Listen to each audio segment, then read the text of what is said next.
Evening in the small town of Mill Creek always fell faster than the clock could strike 6. The sky, a moment ago ablaze with a bloody streak of sunset, suddenly collapsed into dense darkness, as if someone had thrown a black blanket over the town. Jonathan Clark's school stood on the outskirts, solitary and tall, like a monument frozen in time. Its brick walls had cracked, as if from age, though the building was only 20 years old. The windows reflected the last glimmers of sunlight, and it seemed shadows flickered within them, though no students should have been inside. Mrs. Grace Lambert, the English teacher, gathered the last notebooks, clicked off the lights, and walked down the corridor. She was the last to leave the school that evening. Silence pressed on her ears like a wave, broken only by the faint creak of the floorboards under her feet. By the gym doors, Lambert shivered. She thought she heard someone laughing quietly. A child's laughter, light, clear, yet strangely hollow, as if it came from beneath the water. The woman froze, listening. Silence. She convinced herself it was fatigue and hurried toward the exit. But the corridor was no longer empty. In the far end, she thought she glimpsed a small figure in pale clothing. Her heart clenched like a vice. "Who's there?" she called out. No answer came. Only the echo of her own voice tore through the darkness, fading into the cracks in the walls. Finally, Lambert ran outside, gulping cold autumn air. The doors closed behind her with a dull thud, sounding like iron striking iron. Her fingers still trembled as she started the car. In the rearview mirror, the school loomed, dark and hungry, as if devouring her. The next morning, teachers arrived to find 3 children missing. Their notebooks lay on desks, backpacks under chairs, as if they had simply stood up and walked out mid-lesson. The police initially assumed it was a runaway case. But by evening, the parents, pale and desperate, swore they felt someone standing by their beds at night, watching. A cold breath, a rustle in the dark, and silence. Only one girl admitted she saw more. She had woken in the night and seen her classmates standing in a row outside the window, holding hands. Their eyes glowed with a pale light. Her mother asked, "Are you sure?" The girl whispered, "Yes. They were calling me to join them." Sheriff Henry Morgan had never liked that school since the day he was assigned to the town. It was too large for Mill Creek, as if a building from a wealthier city had been dumped on the outskirts among the pine woods. At night, its dark windows glimmered like silent threats, and even adults preferred to walk around the perimeter. Morgan sat in his office, flipping through thin folders. The missing children, 3. 12-year-old Tommy Reed, quiet Sarah Fisher, and ever-smiling Jason Miller. They had vanished without a trace. Surveillance cameras outside the school had mysteriously shut off that night, only black screens flickering with numbers. Mrs. Fisher, Sarah's mother, arrived first. She cried as though her heart had been ripped out, insisting, "I woke up and saw her. Sarah was looking at me, but her eyes, they weren't hers. White, empty." And then she dissolved into darkness. Other parents reported the same. Everyone sensed a presence, as if the children hadn't simply left but had been taken, leaving only a shadow in their homes. Morgan jotted down the statements and sighed. All of this sounded like madness, but he remembered. 20 years ago, children had vanished in this town too. Then it was blamed on highway criminals. But Morgan remembered the strange chill, the same feeling pressing against his chest now. Looking out the window, he thought he saw a light flash on the second floor. A faint glimmer, as if someone had lit a flashlight. But the building should have been empty. He clenched his fists. The school seemed alive, swallowing children's voices. That night, officers sent to inspect the building returned pale. In the corridor where the founder's portrait once hung, 3 black handprints appeared on the wall, burned looking. Morgan stared at the photographs. That was when he whispered to himself, "It has returned." And that same night, the town received another report. A 4th child, Lizzie Parker, hadn't come home. Her backpack lay on the walkway near the school, and inside was a scorched notebook page with a single sentence in childlike handwriting. "We are in class. We are not alone." Wind drove yellow leaves across the schoolyard, twirling like lost birds. The main doors creaked when Sheriff Morgan pushed them open. Inside smelled of dust, dampness, and something else, cold, metallic, like rust or blood. His flashlight swept across rows of lockers, peeling posters, and deep cracks that seemed to crawl beneath the plaster. Behind him, 2 officers followed, Brown and Hoffman. Both had hands on their holsters, though they knew guns were of little use against what lingered here. "There's no one here," muttered Hoffman, voice shaking.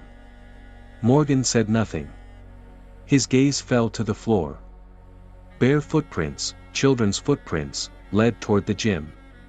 And there were more than the missing children. "They multiply," whispered Brown. "There are more of them." Morgan gritted his teeth. In the gym, a smell of smoke lingered. In the corners lay ashes, as if books had been burned. On the bulletin board, someone had scrawled a single word in chalk: "Teacher." From deep within came a sound. Like a door slamming in the distance. Then a soft, childlike singing, a lullaby, but it chilled the officers to the bone. Morgan stepped closer, noticing the corridor had changed.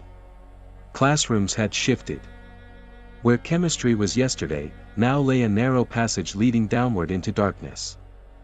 There should have been no basement beneath the school. They descended the narrow stairs. The walls were damp, stone, dripping condensation. On the stones were childish drawings, figures holding hands, and beside them something enormous, faceless, painted in black. Morgan leaned closer. One drawing showed the school. Above it rose black wings. A rustle sounded behind them. The officers spun, but the corridor was empty. Only water dripped from the ceiling, marking time like a clock. "Something's here," said Brown, voice breaking. "It's watching us." Suddenly, 3 children's faces flashed in the darkness. Pale, glowing, glassy eyes. They looked straight at the sheriff, mouths opening in unison. "Return him." Morgan stepped back, but it was too late. From the shadows rose a figure, tall, sprawling, hands reaching like tree roots. Sheriff Morgan pulled the officers from the basement as if dragged from the depths of water. They emerged on the floor above, gasping, faces pale and hollow. The corridors seemed normal again, doors in place, but their expressions betrayed what they had seen. "There's nothing here," Brown croaked. "Nothing." Morgan nodded silently. He knew that anyone who spoke of the children with empty eyes, the shadow moving in the darkness, would be labeled insane. That morning, the school was closed for students. Officially, maintenance checks. But parents crowded the gates, chanting, praying, demanding answers. In whispers, some recalled, "This happened 20 years ago." Morgan sifted through old police archives. Pages yellowed, photographs faded. The pattern was undeniable, the same bare footprints, the same signs on the walls, the school always at the center. He found one diary entry from a former sheriff. "Children disappear into mirrors. They pass through reflections. Whoever stares too long, is taken." Morgan glanced up at his own reflection in the window, and it smiled. He remained solemn, but the reflection's lips curved upward. Startled, he turned. The window reflected him normally. Yet he knew, this was no hallucination. Later, Mrs. Lambert, the teacher who had heard laughter in the corridor, arrived. She carried an old oval mirror once hanging in the staff room. Her hands trembled. "Look," she whispered. "It's not like other mirrors." Morgan shone his flashlight on it. Inside, he saw not his office, but a classroom. Empty desks. At the back sat Sarah Fisher. Her eyes were white, her fingers tapped the desk in a rhythm like a heartbeat. Morgan froze. Sarah slowly lifted her head, whispering through the glass. They are already inside. The mirror's surface cracked, black smoke seeping from the fissures. A heavy night fell over Mill Creek. Streetlights flickered weakly, as if swallowed by unseen hands. Morgan sat in his office, listening to the mirror's whisper, childlike singing, a rhythm matching the basement's heartbeat. Outside, the town trembled. Parents called, reporting their children wandering in sleep, appearing at their bedroom doors, eyes vacant. Some claimed the children tried to pull them into darkness. On the outskirts, little Alicia Cooper rose from her bed and walked into the yard. Her father grabbed her just before she reached the old well. In the darkness, two white lights glimmered below, eyes staring up.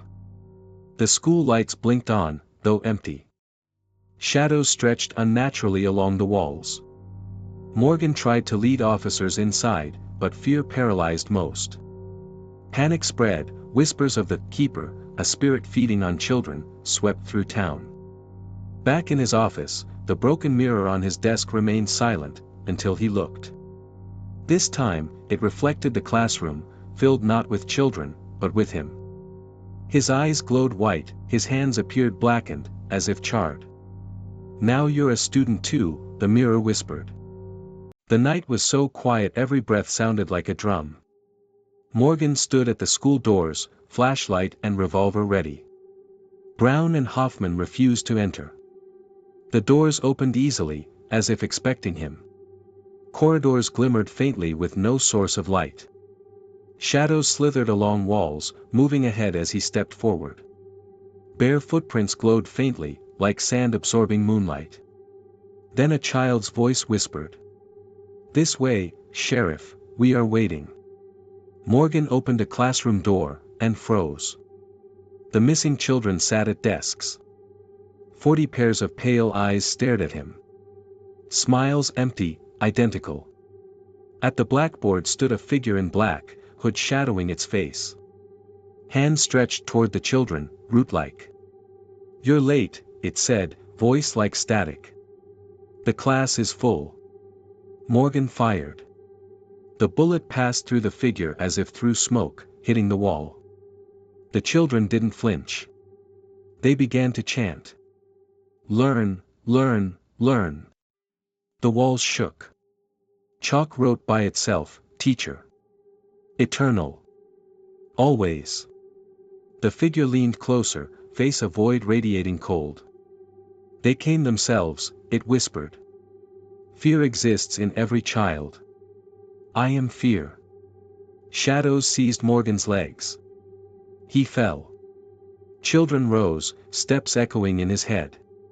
Hands reached out, eyes dead but pleading.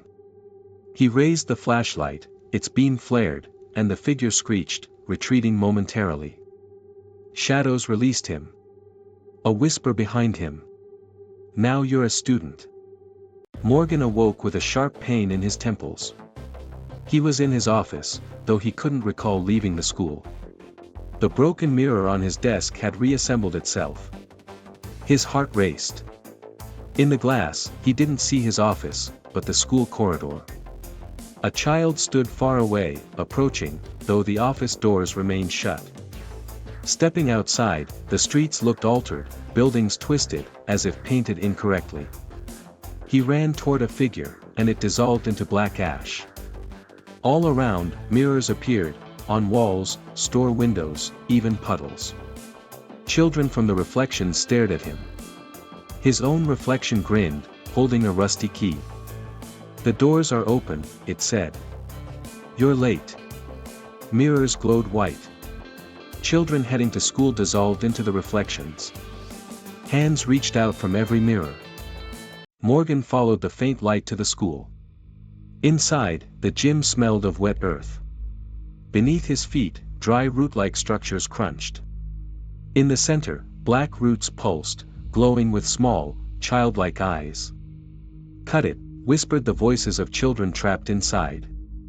Morgan raised his knife, a family relic. The roots writhed.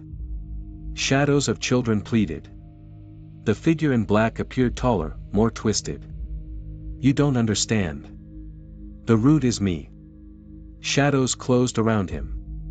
He held the knife, aware the choice could destroy everything, or save it.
Morgan swung the knife. The roots screamed and writhed. Faces of children sharpened, mouths opening in silent pleas. Suddenly, another figure appeared, a man in a long coat and old hat. His face sharp, eyes piercing. "You've made a mistake, Sheriff. The root doesn't hold the children. They hold it. Who are you?" "Once, I was called the teacher. I opened the doors, gave them mirrors, taught them to see beyond the world." Shadows rose again. Morgan saw the classroom in mirror fragments, black walls, darkness where windows should be. Chalk read, "Silence is truth. Do you think you can free them?" The teacher hissed. "Cut the root, they die. Leave it, they're mine." Morgan saw himself in the mirror, another version among the children, holding a blackened textbook. School is not a building. It's a gate. And anyone who enters becomes part of the root. "You must choose," whispered the teacher. Morgan gripped the knife, white flames surging. Children screamed together. Morgan stood, knife ablaze, roots curling around children, the teacher looming. "Choose," the teacher said. "They stay with me, or die in your light." Morgan heard their cries. Faces of real children, trusting him, pleaded silently. "Life is choice," he whispered, stepping forward. He struck. White fire tore through the black roots. Mirrors shattered. Children's voices screamed, then faded. The teacher shrieked, twisted, and vanished. Morgan dropped the knife, it crumbled to ash. Children stood before him, alive, teary, free. Yet in the classroom, chalk left a message. Lesson 1 is complete. More awaits. Morgan froze, heart pounding. The lesson was not over.